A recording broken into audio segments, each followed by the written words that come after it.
I'm Kate Lee. I'm the Executive Director of Education and Workforce at the South Bend Regional Chamber. We appreciate you being here to learn more about interns and how you can have a successful internship program with your organization. I have a co-conspirator today from Indianapolis where it has not snowed, and that is Ashley Williams. She's the Assistant Director for Employer Engagement at Work and Learn Indiana, and she's going to share all the exciting updates from the rebranding of IndianaIntern.net to Work and Learn Indiana and what that really means and how it works for all of you and across the state. So I'm going to share my screen. I'm going to, I thought I saw somebody pop in, but Ashley may have let them in. I think Ashley's working the door. She's a bouncer. You're like a virtual bouncer. Very exciting, all that power. So I want to thank everybody for being here, which I may have already done as I share my screen.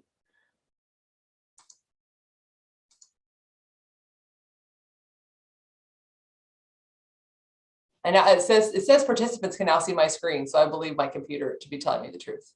So I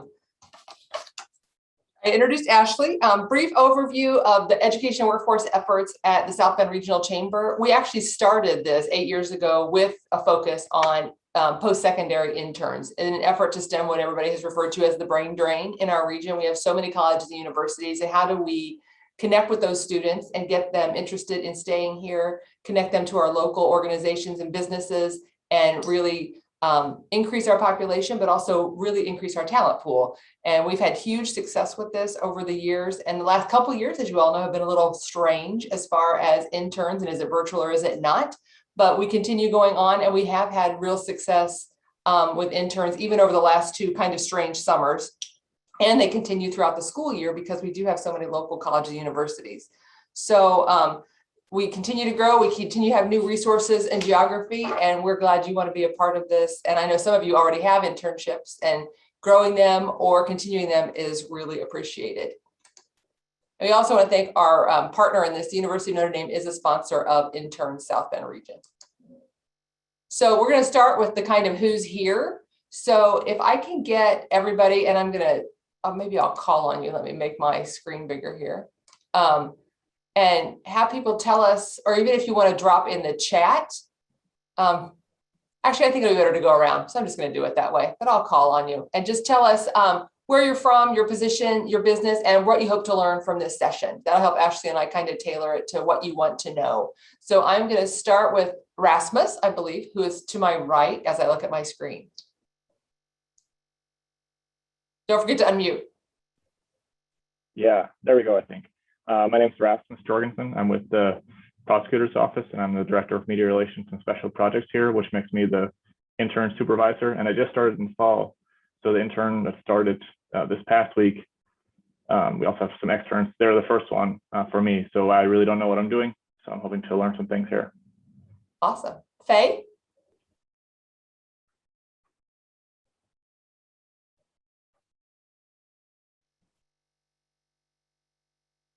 Hi, my name is Faye White. I'm an HR manager at Logan Community Resources, and I'm just here to learn more about internships. Excellent. Thanks for being here. Erin? I am Erin Bush. I am the interim executive director for Southhold Dance Theater, and just like Faye, here to learn, looking for opportunities for our organization to grow bandwidth, but then also to help grow those that are looking for internships. Thanks, Erin. Mike? My name is Mike Ronchetti. I'm a partner in a firm, which is a franchise group called Action Coach. We're a global company. We have now an office in South Bend. My partner, Grant Hellworth, and I are members of the chamber. We have been in business about 6 months. We are moving over to the Innovation Idea Center next month. We're currently in the Eddy building in Regis rental area, and we're looking to expand our staff. We have 2 virtual people now. We're trying to get more local people. We've attempted to do it ourselves this fall, doing our own solicitation through the systems, and been a failure at it. So we're trying to go through this program and get some more guidance to bring staff people on to help us grow the company. We aim at small businesses. We're a business education company that does a series of special works for smaller business, not large corporations, but more smaller, very hands-on stuff. So that's what we need help on. Thank you. Awesome. Thanks, Mike. Kim? Kim Olesker, hello. I am currently director of the Barker Mansion in Michigan City, and we will have a ton of opportunities for curatorial internships, hospitality type internships, et cetera. So glad to be here. Thanks. Thank you. Justice? Hi, I'm Justice Zimmerman. I'm the executive director of South Bend Symphony Orchestra. And we have 2 or 3 internships that we're going to try to bring online this calendar year. And so this seemed like a good place to learn how to do it effectively. Great, thank you. Bapple? Hi, I'm Becky Appel. I'm the Employee Payroll and Benefit Specialist at Logan. I work here with Faye, Nancy, and Angie, and we're just on here to learn about internships. Awesome, thanks. Thank you. Nancy C. Hi, I'm Nancy, also from Logan. I'm in employee development, and I just want to see what kind of program information you can give us to see what we can put together here. Wonderful, thanks. Marie? Hi, my name's Marie. I am a recruiter here at First Source Bank, and so I'm just hoping to learn ways that we can further expand our internship program. Great. Caitlin? I'm Caitlin. I'm a marketing specialist over at Sharp Wilkinson, and we're actually starting our internship program. So I want to actually learn how to do that. Wonderful. Amy? I own a business. It focuses on helping people with distance running performance, specifically in the marathon and ultra marathon, and possibly expanding to the half marathon. And I work both online and also I do some in-person programs occasionally here in South Bend. So there's different opportunities either, for handling the in-person events or, helping with the online portions of the business. And so I've been looking at bringing on an intern. I know when I was in college, I, interned and it was very helpful to me. So, just seeing how to do it, I guess. Great, thanks. Michelle? Yeah, hi, good morning, everyone. My name is Michelle Reedy. I'm from the South Bend International Airport, handle HR over there, and we do have internships both during the summer, during the year, various areas. I'll leave it at that for now, and looking forward to hearing more. Thanks, Michelle. Angie? Hi, good morning. I'm Angie Goins. I'm the Chief Human Resources Officer for Logan Community Resources in South Bend, Indiana. And I also work with Faye, Nancy, and Becky, who are on this Zoom call as well. We're a nonprofit organization. So we're kind of just exploring what it means to build the bones or the skeleton, if you will, of an internship program in the areas that don't concern our direct care staff. So yeah, just looking to gain some more knowledge today. You guys are gonna have a supercharged intern program. The gang's all here. I love that. That's right. Zach? Hi, I'm Zach Drips. I'm the deputy director at MACOG. We've had a lot of interns of the year, so I'm just looking for ways to improve our program, make it more effective, and better recruitment from people here locally. Great. And Jen? Hey, good morning, everyone. Lauren. I'm the HR manager at Home Comfort Experts, and I actually work for an organization called Turnpoint. That's the parent organization, but locally here, Home Comfort Experts, and we're very interested with this competitive job market right now and getting some interns into many different departments within Home Comfort Experts. From the HVAC side, even through accounting and even HR. So looking forward to seeing what's out there and learning more about the program. Wonderful. Well, thanks everybody. We have a great variety here, and I think we'll have something for everyone here that you can take away. And I'm excited to see how this changes. And I love that we have so many different kinds of businesses. I'm like, this is great because opportunities for all kinds of students, which we have a lot of in our community. So thanks for taking the time to do the introductions. So we're just going to go over, I'm going to do a real quick, like kind of the why, who, when, what, where, and how. And then I will pass it off to Ashley, who will dig even deeper into the how of the internships. So, and then we'll have time for Q&A at the end. So you feel free to drop questions in the chat or just save those, or however you would like to do that. Whatever works for you, works for us. Or you can even raise your hand if you would like to ask it, live online. So I'm going to start out with kind of the reasons for an internship. Obviously, you all kind of know your reason is that you'd like to work on workforce, but also thinking about things like the employer ROI, because sometimes you have to make the case for that. So, and it's hard to find real exact numbers because, as you know, every position is different and every position pays different. So the recruitment you have to do is different. But these are kind of averages on employer ROI. So average cost to recruit a new entry-level person can be over $6,100. But the average cost for a summer intern is about $5,000. And there are funding sources that Ashley will tell you about that can make it even less expensive. And obviously not every summer intern is going to be paid at the same rate, work full time. There's lots of variables there. But either way, you're going to save money. And as I also like to say, you're going to have like the opportunity to kind of the long interview with an intern. You're going to know their work ethic. You're going to know if they show up. There's a lot of things you're going to learn through an internship. And if they're underclassmen or not seniors yet, anything before a senior, you have an opportunity to really talk to them about what kind of courses they're taking. If they do enjoy their time with your company and you enjoy them and you'd like to keep in contact with them for when they graduate to bring them on board, you can also become a mentor and advisor to them and kind of build that relationship as they're completing their college education. So I think it's a real opportunity to kind of almost custom design a future employee by engaging with them early through an internship. So that's another great reason to do this. Interns also help you get things done. Obviously, if you have things that have been on the to-do list forever, like small projects, big projects, and I will tell you that I'm consistently amazed by handing an intern a project that you think is going to take a while, and suddenly it's 15 minutes later and they've completed what you thought was going to take for 4 days, and you're like, what? So have a really long list is my advice, that you triage is a great way to do that. Also creates brand ambassadors. Over the 8 years we've done this summer program with the interns, I see interns around the community who are now employees and they're grown-ups now, and they are brand ambassadors. Even if they don't work where they did their internship, they're brand ambassadors for where they worked. If it was a good experience, you've got somebody who's out there talking about what you do and sharing it in a really great way. So it's another upside to the internships. Increasing diversity. Internships are a great way to really, when we're talking about equity and engaging students who otherwise might not have these opportunities, not every student has the social capital to have like the neighbor or the friend or the parent who's going to call and get them that internship.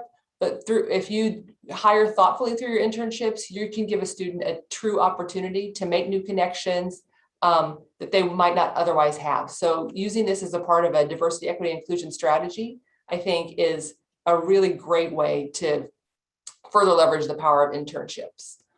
Gain fresh perspectives. As we know, like young people look at the world differently, not always that differently, but they know things that we don't, like TikTok and how to do that, and things like some things I don't even want to know. So, but they will tell you, and if you have a great relationship with them and build on that, you can learn a lot from them. And again, we talked about identifying and building talent and developing the managers that you have. If you have somebody who's on your team right now, who's not yet a people manager, but you think they have potential with that, a great way to kind of try that out with them is to give them an intern to manage for the summer. Obviously, you would coach them to help them develop their management skills as well. But this is where it becomes something internally on those internal career pathways that it gives somebody an opportunity to flex those muscles. So I think it's an important plus that isn't always thought about when you think about hiring an intern, but thinking about who that person could be, I think is important. And then the community ROI. This is why the chamber is involved. Obviously, we want individual students to succeed and our businesses to have the staff they need, but also it's great for our community overall. It helps our economy. It increases our population. We have additional innovation. Lots of students who have started here as interns have become some of our young entrepreneurs. Again, I talked about equity, positive change in our community. And I can tell you, I've lived here 26 years now, and the young energy in our community is completely different than it was. And even in the last 10 years, we've seen a really big shift. I think Erin can testify to that because she is a native who's also a young professional. And I think it's just different than it used to be. And there's a reason now that I think kids want to stay or come back. So who can be an intern? So obviously we think of college students, we have a lot of those in our area. Also professionals. And because we've seen this great reorganization currently of people and their careers and people reconsidering who they want to be when they grow up, even if they're already grown up, and what this looks like, I think it's really important to not just look at the traditional college students, but kind of the non-traditional. Are there people who are interested in a career shift who are taking a couple classes? Are they finishing their bachelor's? They may not be traditional college age students, but they are students who still need work experience. So be thinking about that as well and what that might look like within your company. And when. So summer is always kind of the hot time for interns because it seems a little more relaxed. There's more opportunity to give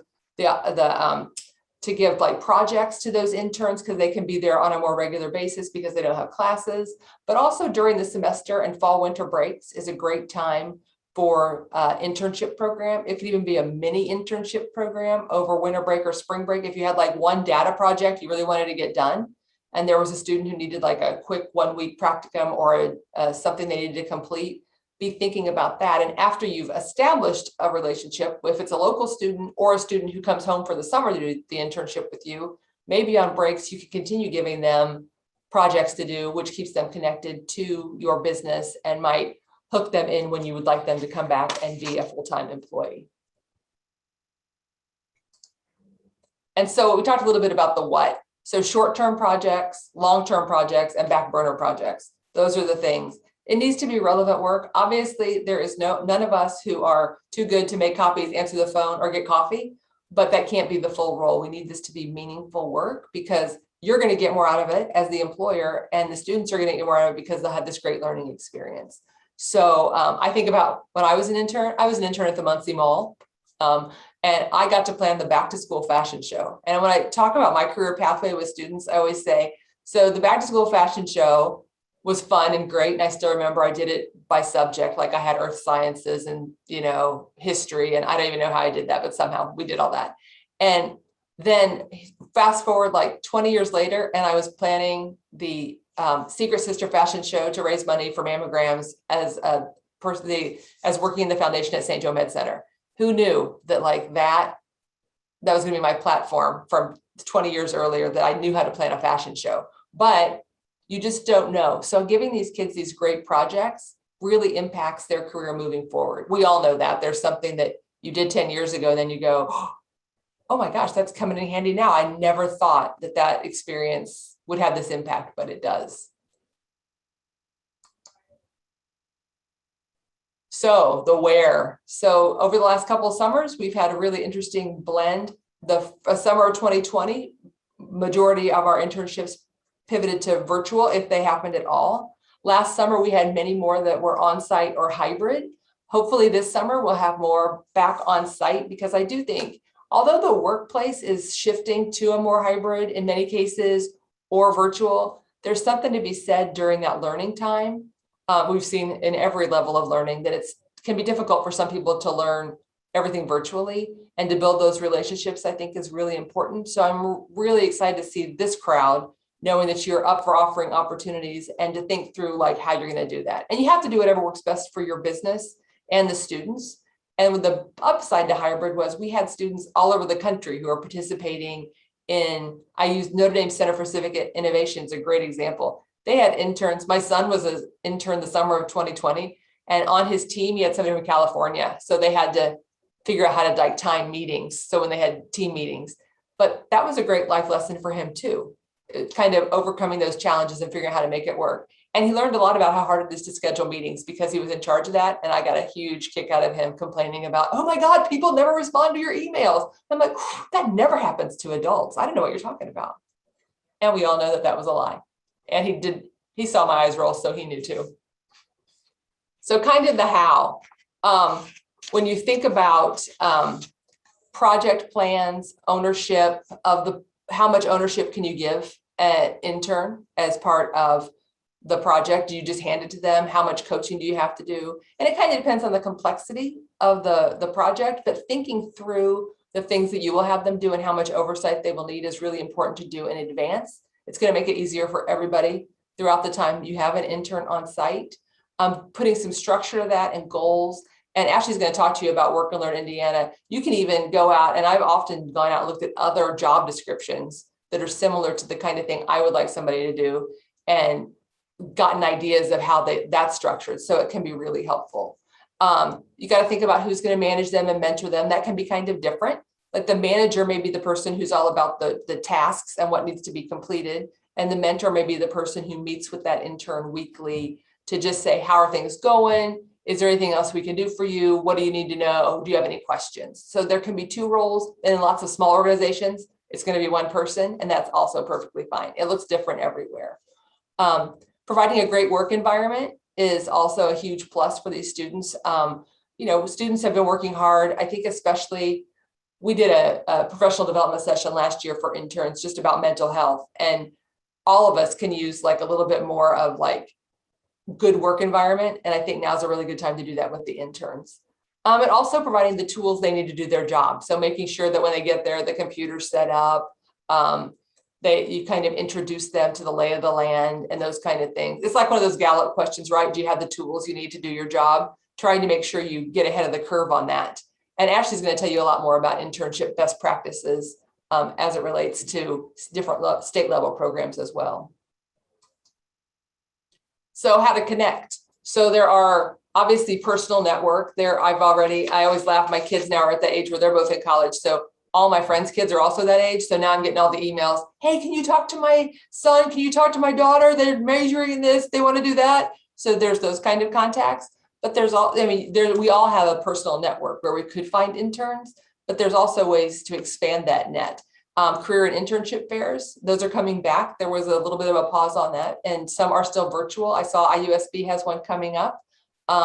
Notre Dame, I believe, did one yesterday, which I didn't know about until it was over, but there's also great ways to connect virtually. And Bethel has traditionally had one, but I have not checked to see if they have one this year. But most of our local college and universities do a career fair, and I know IU South Bend is coming up. Career services, all of our college campuses have a career service office. If you ever want to connect with anybody specifically, you can reach out to me and I can connect you with who those people are.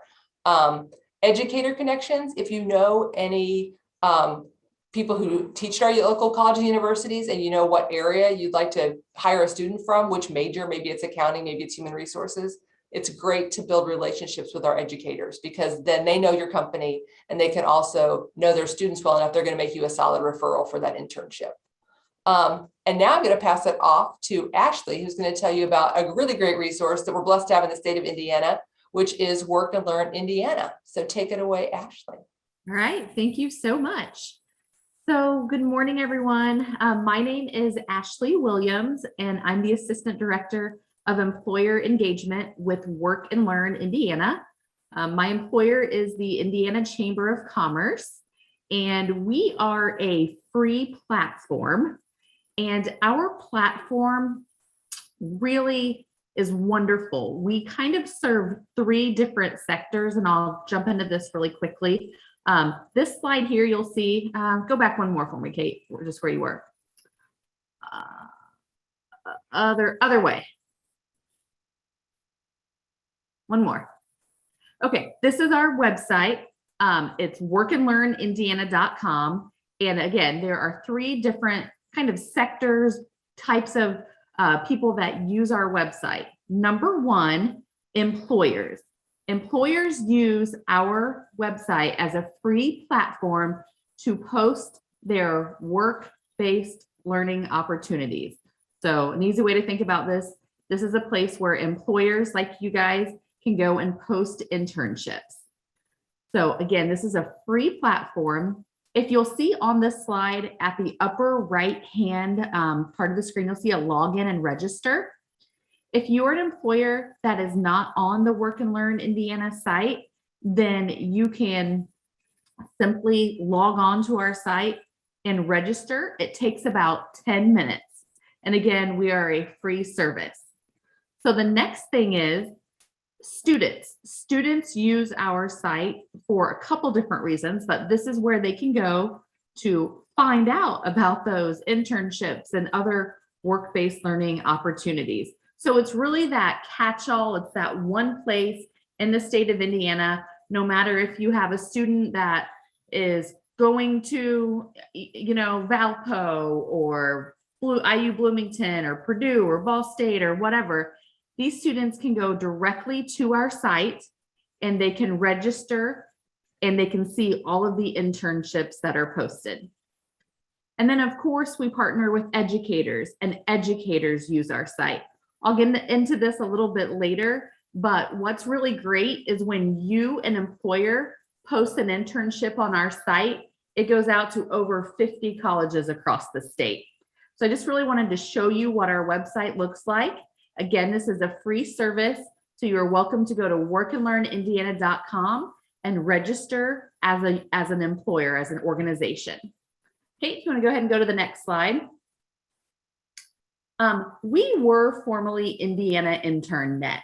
So if you have heard of that organization, we are the same company. We just did a rebrand this past September.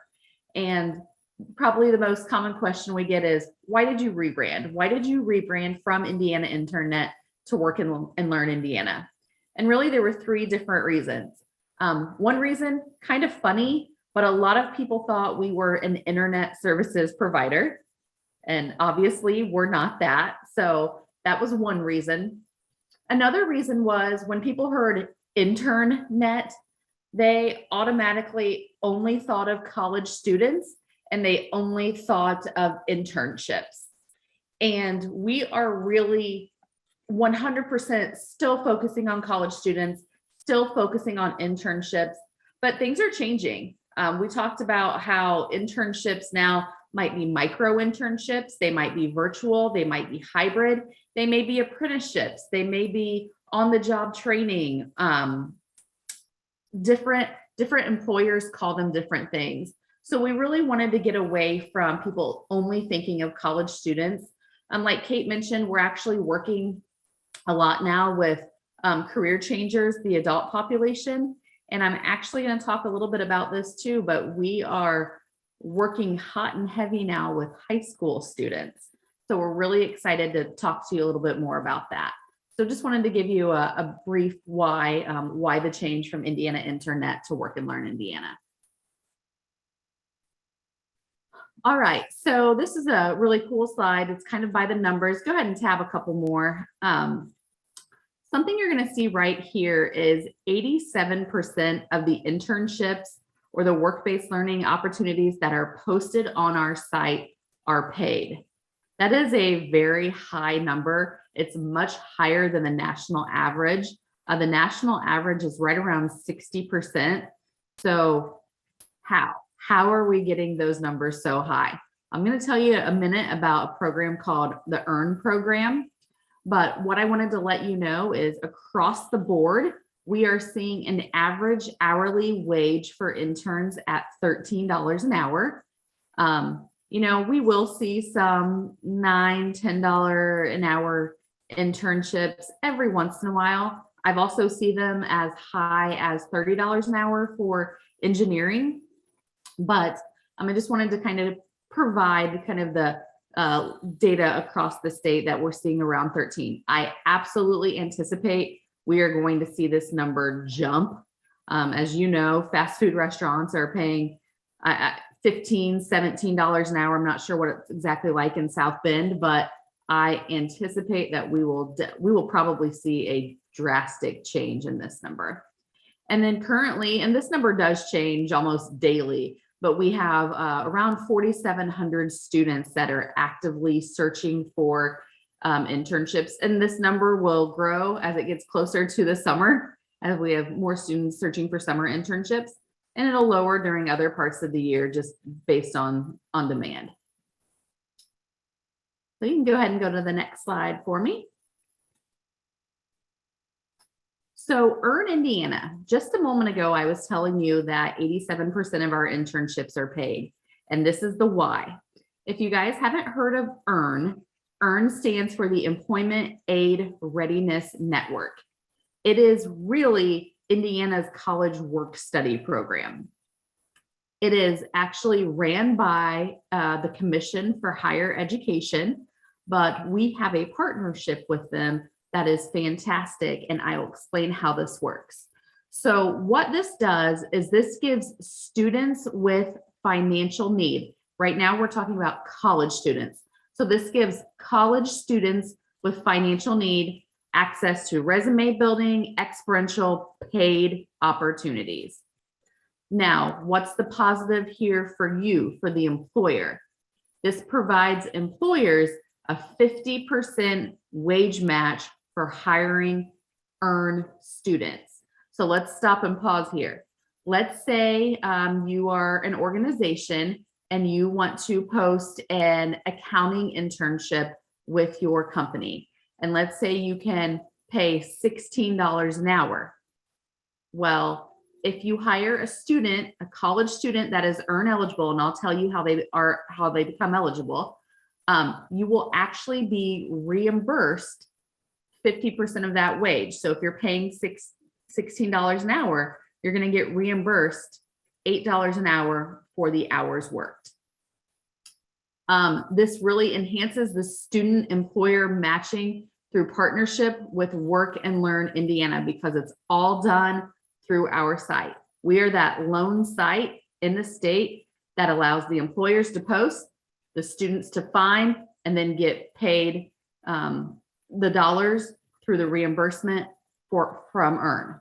So if you go to the next slide, this will kind of help it make a little bit more sense. What is the requirement for like an employer to post what we consider an EARN internship?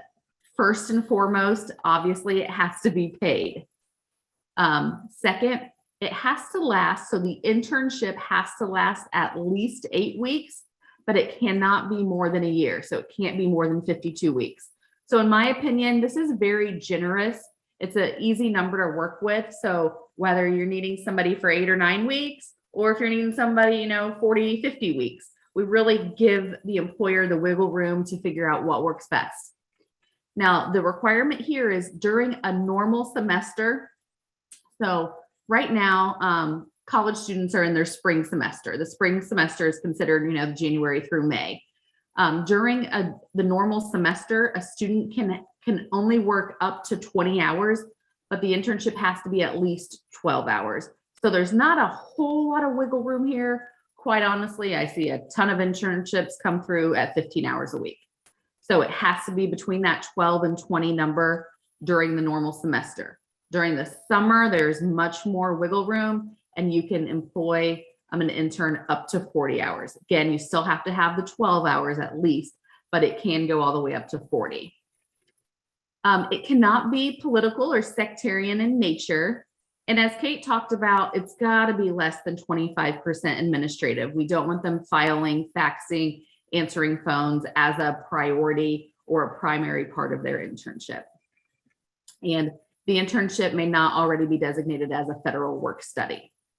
So those are kind of the employer requirements. And again, there aren't a whole lot. Like basically, if you follow those rules, you're going to be EARN eligible as an employer. Now, the student criteria. So this is the flip side. We talked about what the employer needs to do. Now this is how a college student will be eligible. So first of all, they have to be an Indiana resident. These are state dollars that the Commission for Higher Education is reimbursing employers for. So it has to go to an Indiana resident. And the student cannot have a bachelor's degree prior to the term they plan to work. There is a little bit of grace there where an intern can qualify and work for EARN if it's the semester immediately following graduation. So if somebody graduates in May and you want to offer them an internship in the summer, that would be fine and still count for towards EARN funding. Here's the big one. The student must be enrolled full-time or part-time. So earlier, Kate was talking about, and I talked about a little bit too, how we're definitely working with career changers. Internships can absolutely still be available for career changers, adult learners, but in order for it to be an earn eligible student, they have to be enrolled full-time or part-time at an Indiana eligible college or university. And here is how everything is determined by a student. FAFSA, the free application for federal student aid. If the expected family contribution is less than or equal to 24,570, that automatically meets the student's eligibility as long as they're Indiana resident, they're enrolled full-time or part-time, and their expected family contribution is less than or equal to 24,570. That number does change. Be aware that that's determined by that year's FAFSA. So it will probably change, but that's how it's determined. Here is the best news for you as an employer. If you're working with a student and you think they might be a good fit for an internship, but you don't know if they're eligible for earn dollars and they don't know if they're eligible, all they have to do is register on our site, similar to how I told you employers to register. Go on the top right-hand part of our screen, log in as a user. A student will be able to tell right then if they are eligible, because we are partnered with the Commission for Higher Education's website, and it does like a quick check. So that means the student doesn't have to go to their own college's financial aid department, make an appointment, anything like that. It's done with literally the click of a button on our website. So after you find an intern, have the student create workandlearnindiana.com. Now that may be a little bit confusing, and let me explain this. Absolutely. We have, like I said, 4,700 some students on our site actively looking for internships. But let's say you post on our website, but you also post on your own LinkedIn page, or you post on your organization's website, and a college student that is not on our Work and Learn site finds out about the internship. All that the student would need to do is create their account on our site.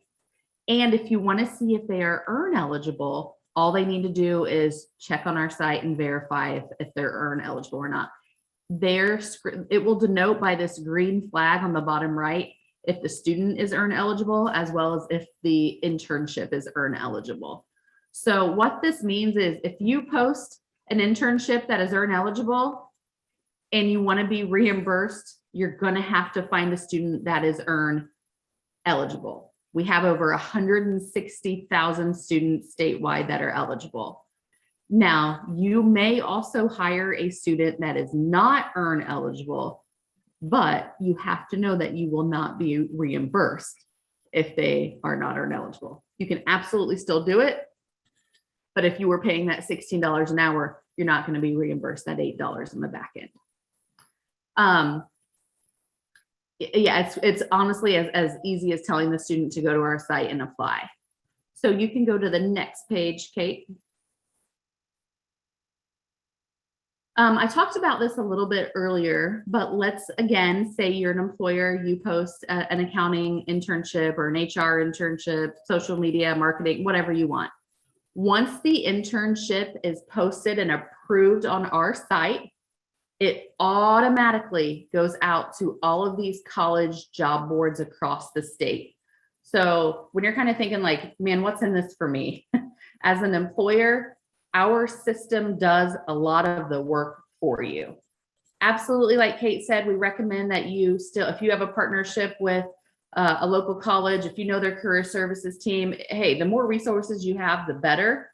But again, this will go out to all of these different institutions across the state and publicize that internship for you. I'm just going to jump in real quick. Yeah. Ashley and I worked on this together, and I highlighted, this made me think, and I went out and highlighted all the colleges that have been represented over the last 8 summers in our Intern Summer Connect program. So we have, as you can see, 4 colleges we need to work on to get them so that we've had every Indiana college as part of our internship Summer Connect program. But one of the ways that we really work to get students to know about Work and Learn Indiana is we go to the college fair. The Scholarship Foundation in St. Joe County does a college fair every year, and we have a table where we talk to the students And, parents' eyes light up when you say things like they could live at home for free and do their internship. And so I added at the end here, the students looking for internships at home, because we have a lot of students who leave the state for college. And these will not be students who are earn eligible, but they are students who, if we want them to reconnect with our community and see there's post-graduation opportunities for them in the state of Indiana, it's great to post out here to bring these kids home. Their career services in Dayton doesn't know where to post to place a kid unless they know an alum in South Bend. But by posting out here, you broaden the net so students can find their way back home for their internships. And if not in the South Bend region, at least they know to look around Indiana for their internships. So I think that's a really great piece. And so since 2014, we have had students from 33 Indiana campuses out of 116. So and 116 out of state students. So 116 students that participated, or 116 colleges, out of state colleges, have been represented through internships in St. Joseph County, and then 33 Indiana campuses. So that's a really great, those are like the numbers that I never take the time to look up because I'm just busy doing the program. But I looked it up yesterday and I was like, that's pretty awesome. So we do let them know about that. And this is why I really love and value and appreciate the fact that there is a statewide portal where you can make these kind of connections, because it really broadens the employer audience, but also helps the student reconnect with the state of Indiana. So just wanted to jump in there with that. Sure. And I really just have one more topic to cover with you guys, and then we can jump into the Q&A.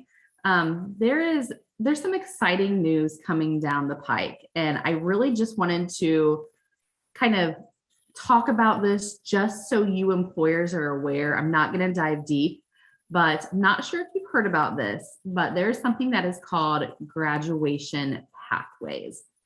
And legislation a couple years ago passed graduation pathways, and they are basically new Indiana high school requirements that will start with the graduating class of 2023. High school students will create pathways that serve their educational paths. Will you go back one screen for me, Kate? There we go. The high school students will create pathways that serve their educational interests, and it prepares them for post-secondary educational and career opportunities. It really allows them to choose a path that's tailored to their interests, abilities, and aspirations after college. So really think of this as basically they're testing the waters. They're really kind of learning career skills. Again, this has already been passed by legislation. It is going into effect next school year. I highly recommend, if you have a few moments in the next week or two, check out the Indiana Department of Education's website to just learn about graduation pathways, because what's going to be happening is high schools across the state are going to be partnering with employers to offer work-based learning, so like internship opportunities to high school students, and this will be a requirement for the students to graduate. If you want to move to the next slide, this really kind of helps break it down a little bit easier. There are basically going to be 3 different requirements that the high school students are going to have to do. Number one is, of course, they're still going to have to obtain their high school diploma, whether that's honors, technical degree, college prep diploma. They're still going to have to get their high school diploma. The new one is graduation requirement number 2. And it's basically that they are proving they're learning and demonstrating employability skills. They're learning how to show up to work on time, how to report to a boss, how to kind of learn those soft skills that we often talk about as employers, what students need. So it will be a requirement. The students are going to have to do this employability requirement in order to graduate. And then, of course, the last one is still, they're going to have their post-ready competencies. So they're still going to have to do their ACTs, their SATs, their ASVABs. this over here on the right where it says work-based learning, service-based learning, project-based learning, these kind of all go along with what they're talking about when it says demonstrate employability skills. There's a lot of options. Work and Learn Indiana is one of the approved sites from the Department of Workforce Development where a high school student can go and search for a high school internship. They're also still going to be able to do like JAG classes, CTE classes. There's a lot of different opportunities. We are not the only sole way in which a high school student can complete their requirement, but we are going to be one of the options in which. And then I think maybe the last slide, can you go ahead and move forward? What is really cool is they're going to actually expand the earn funding to the high school students. So where we talked about this a lot for colleges, they're actually going to be able to pay high school students to do their internships. It's going to look quite a bit different than the college students because obviously high school students haven't applied for financial aid yet. So it will be based on their free and reduced lunch status. But again, an employer that hires a high school student for a work-based learning opportunity will be able to be reimbursed on the back end for that high school student doing their hours with them. So there's a lot more to come to this. We actually have just completed what we're calling a high school earn expansion grant. This hasn't been publicized too much yet, but 23 different organizations, different schools, a couple intermediaries across the state have been awarded some grant money to start this high school earn program expansion. So schools are being awarded some funds where they're basically trying out the program. They are working with these different educators and employers in those respective areas. And we have schools up north, we have schools down south, west, east, all over the state that have been awarded this grant money. And it's going to actually pilot this summer. We're right now doing what we're calling a spring planning phase, where us, the Work and Learn Indiana and the Indiana Chamber, we're going to be really working as the intermediary between these school corporations and employers to get this up and running. There's going to be a lot of hoops because this is new. There's going to be some hills and valleys with all of this, but I really just wanted to let you know, don't be surprised if you as an employer are contacted by a school corporation to see if you would have interest in hiring high school students. And they are definitely focusing in those industries that are high wage, in demand jobs. So very similar to the next level jobs. They are looking at the IT, warehousing, manufacturing, health sciences, some of those fields. So the goal isn't for a high school student to go and be a fry cook for their skill set, but it's to learn one of those high wage, in demand career fields. So for the student that is wanting to pursue employment right out of high school, they will have that skill set. So I know I covered a lot. I think that might've been my last slide, Kate. I can't remember. Yep. And I'm going to build on that, the high school expansion grant. So the chamber worked with several of our local school districts to apply for that pilot program. And so we're happy to be accepted into that. We're figuring out right now how that's going to work. We know that Penn and South Bend Schools and Career Academy are on board with this. We actually we got letters from multiple employers saying that they'd be interested in that. I know Marie's on here from First Source Bank. They've done a great job of employing high school students for several summers. And so I think we have employers who will be able to build on that.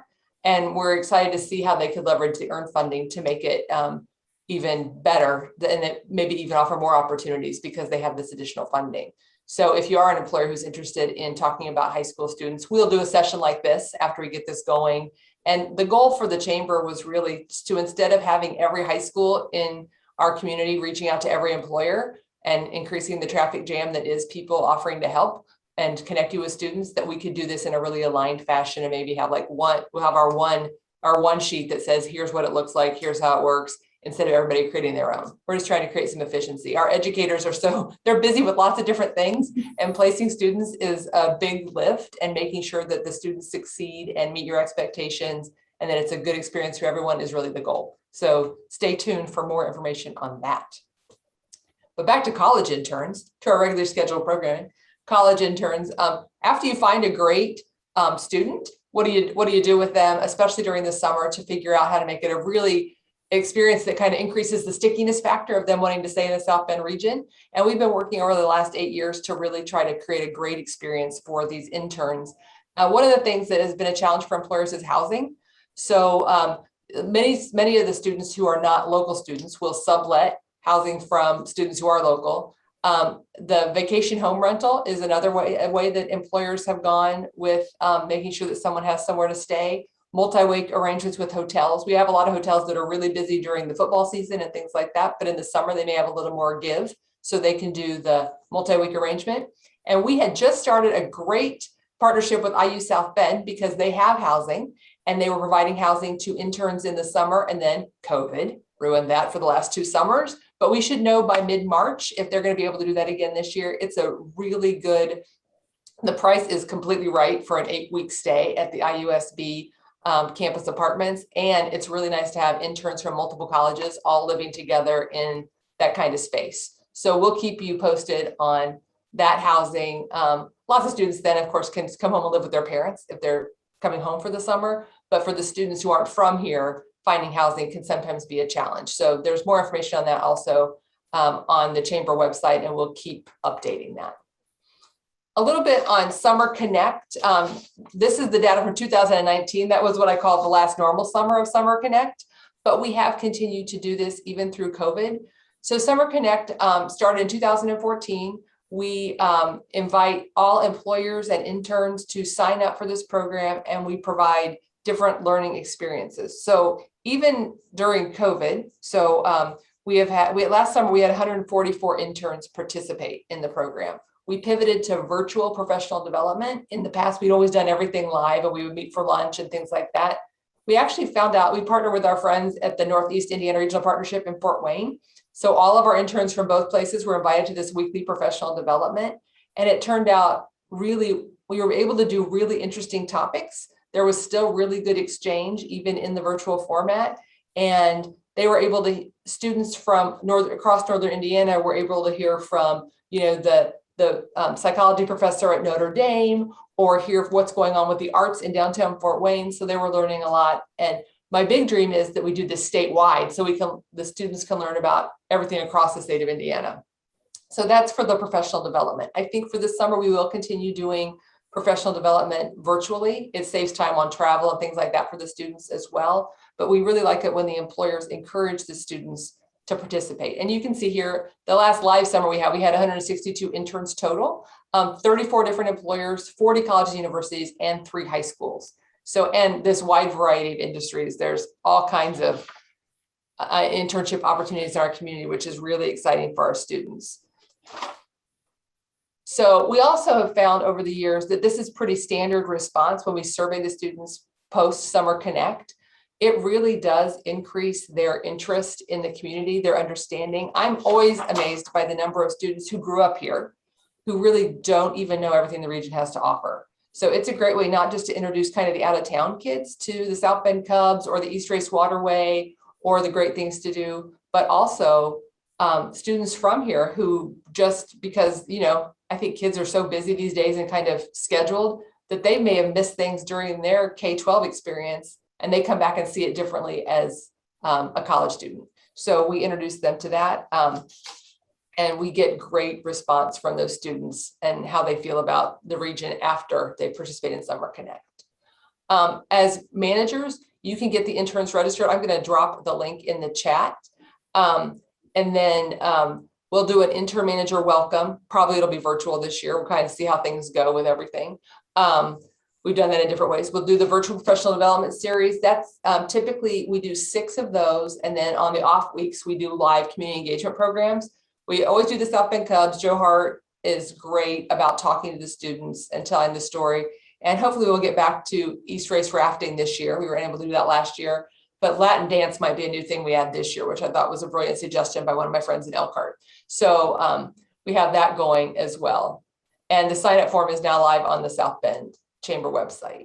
And these are just a couple of quotes from interns who have participated in the past. And I like these particularly because they do talk about just the kids who are born and raised here and suddenly see it differently when they've left for college or even stayed here for college, but learning more about the community. I will tell you the Center for Civic Innovation through Notre Dame typically has 30 to 40 interns every summer, and they do deep dives into neighborhood projects and the things that these kids learn that they had. And I think they're adults in this community. We just don't know what we don't know. And before I came to the chamber, I had no idea about all the cool stuff that was made here at all of our manufacturers, but like now I know. And letting our young people know about this earlier gets them really enthused about the place where they live. So, and here's contact information. We will email this, the presentation out to you after this, and it will also, we recorded this, so it will be posted on the chamber website when it is complete. So I'm going to drop, before I forget, I'm going to hit return on the links I put in the chat. And I do see the question on when do you expect the high school funding to begin? I'm going to defer to Ashley, but I think it's this summer, right? Yeah, so it'll start once the 2023 school year starts. It's a reimbursement, so it's on the back end. It's 30 days in the arrears. That's how the commission pays. So I believe the students are going to be required to do a 75-hour requirement for, if I remember correctly, that will be the students' requirement. It's dependent upon how the school corporation will work with the employers, and the employers will actually, submit the hours through the commission's website. But it's dependent upon how they do it. Are they going to submit hours on a monthly basis? Will they submit hours once the student completes the 75 days? It's kind of dependent upon how that will be, how they choose to have that done. But it will start with the graduating class of 2023, but the students will have to start doing the hours before the back pay, the reimbursements will happen. Yeah, the chamber will definitely host a session on that. So be on the lookout for that if you are interested. And if you want to reach out so that I know, so I have you on my list, because I did start a list when we did the application for the grant pilot. Just let me know. Yeah, and one thing so again, we're in the planning stages right now. The basically January through April is the planning stages. And one thing we're still figuring out is the whole part of the types of employers that will be allowed to be able to host the interns and the reimbursement. So again, we're still figuring out, do those employers have to align with like the next level jobs, high demand, high wage? So there's still a few things that have to be figured out there. Because again, the intention is not that the high school student will go and get an internship, really just doing a job. They're supposed to be doing a work-based learning component. So that's kind of the big difference. I just wanted to make sure that I expressed that.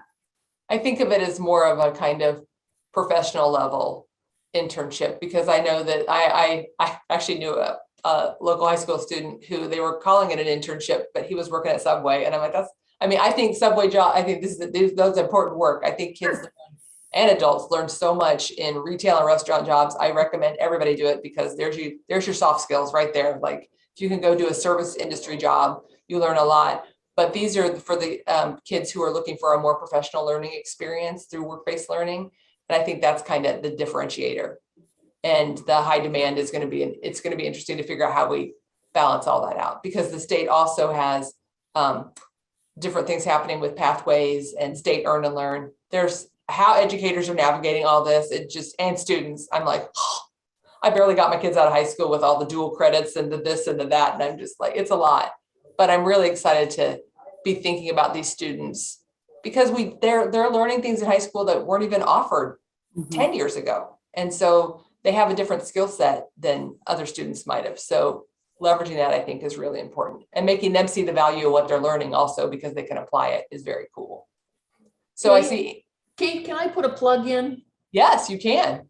Ann Vol, and why I'm asking all the questions about the high school students is my enthusiasm for high school interns. We have done Connexus interns for 5 years, somewhere in the neighborhood of 40 students. And because we're associated with manufacturing, we know that 90% of those kids have gone on to college and are studying engineering. That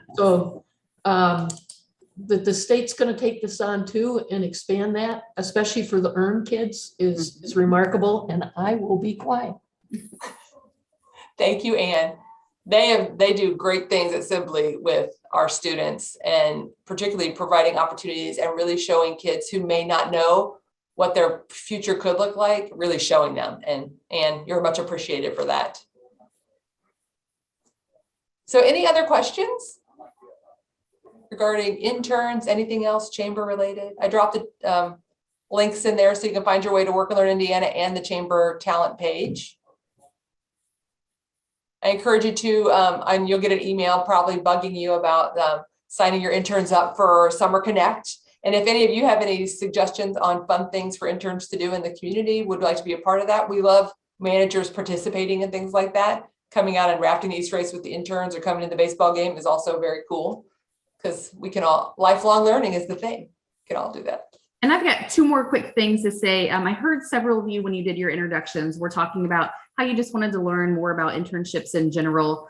I am going to send Kate over an updated Indiana Employers Guide to Internships that we have created. It is a fantastic resource, kind of start to finish, from everything from like, hey, how do I post an internship? What do I do on day 1 with an intern? Kind of all the way through the whole process. And it's just a free resource. So I will get that over to her to send out to all of you. And then just as a reminder, it costs nothing for you as an employer to register on our site.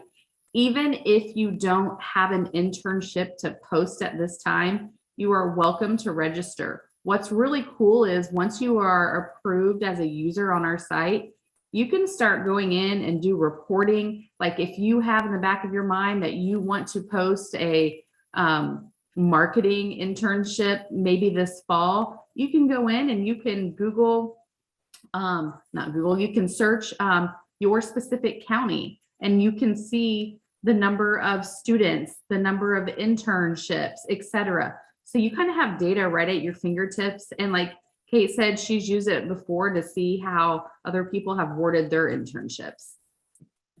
And I like that you can reverse search for an intern. You can go out there and look for the students in our area that have posted their resumes and things like that, and really get an idea of those who are really seeking these opportunities and really enthused about it. So you can even connect with them before you even post. I mean, there are lots of ways to do that. So it's you can search by major too. If you know you're wanting to hire an accounting person, you can look at accounting, finance, all of that. And bonus points if you reach out to students from somewhere else and lure them to St. Joseph County and increase our population by hiring them after they graduate. It's all part of the master plan. So if there are no more questions, you know where to find me at the chamber. And a big thanks to Ashley for joining us this morning and sharing all the great things happening at the Indiana Chamber and Work and Learn Indiana. And thanks to all of you for taking the time to attend. Reach out if you have any questions. Thanks, guys. Thank you.